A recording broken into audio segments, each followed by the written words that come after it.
हे दळेगावांचे संतोष बोर्डे शेतकरी आहेत. त्यांचा मल्चिंगवर हा प्लॉट आहे आणि आपल्याकडे आज बीड जिल्ह्यातील पाहुणे आलेले आहेत. धनंजय कराड आणि त्यांचे मित्र कराडच आहेत.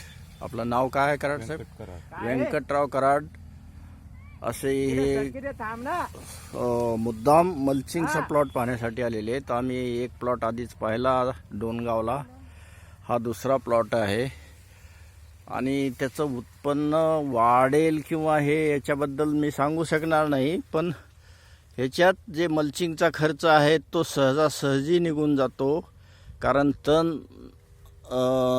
नाशक थोडं एखादं मारलं तर मध्ये खुरपण्याची गरज नाही. आणि दुसरं हे आहे की ह्याच्यात फवारणी फार कमी. किती फवारण्या झाल्या?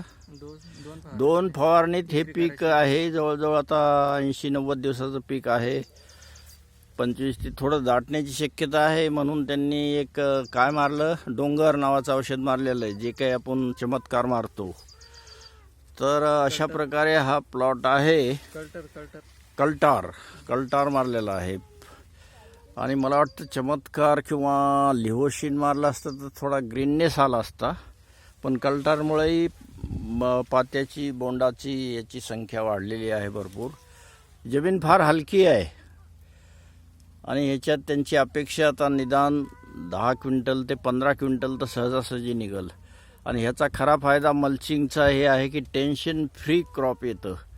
आपल्याला पाऊस जास्त झालेला आहे यावर्षी आणि त्याचा फायदा इथं दिसतोय की मल्चिंगमुळं बेडही झालेला आहे आणि बेड झाल्यामुळं पाणी वाहून गेलेलं आहे आणि जास्त पाण्याचा ह्याच्यावर परिणाम झालेला नाही.